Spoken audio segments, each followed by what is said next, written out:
చంద్రబాబు నాయుడు గారి ప్రభుత్వాన్ని అడుగుతా ఉన్నాను. ఆయన అడుగులకు మడుగులెత్తే పోలీసు అధికారులను అడుగుతా ఉన్నాను.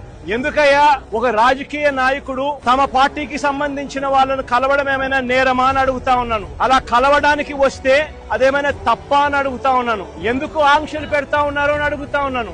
నా కార్యక్రమానికి నన్ను అభిమానించే వాళ్ళు ఎవరైనా కూడా వస్తే తప్పేమిటి అని అడుగుతా ఉన్నాను. వాళ్ళను రానివ్వకుండా ఏకంగా రోడ్లన్నీ తోవారు. సందులు బొందులు ఎక్కడి నుంచి అయితే బండ్లు వస్తాయని అనుకుంటున్నారో, 2 వీలర్స్ వస్తాయని అనుకుంటున్నారో, రాకుండా చేసేందుకు ఏకంగా రోడ్లను తోవిన అధ్వానమైన పరిస్థితి బహుశా ప్రపంచ చరిత్రలో ఏ రాజకీయ పార్టీకి ఉండదేమో, ఒక చంద్రబాబు నాయుడు గారి పార్టీకి తప్ప. నిజంగా ఒక ప్రతిపక్ష నాయకుడిని చూసి చంద్రబాబు నాయుడు ఇంతగా భయపడతా ఉన్నాడంటే నిజంగా చంద్రబాబు నాయుడు గారు ఎక్కడైనా బావి చూసుకొని దుంకాలి. ఒక ప్రతిపక్ష నాయకుడిని చూసి, ఒక ప్రతిపక్షాన్ని చూసి ఇంతగా భయపడి ఆయన వస్తా ఉంటే అభిమానులను ఆపేదాని కోసం అని చెప్పి, ఆయన వస్తా ఉంటే ప్రజలను ఆపేందుకోసమని రోడ్లను కూడా తవ్విన చరిత్ర ఒక చంద్రబాబు నాయుడు గారికి మాత్రమే దక్కుతుంది.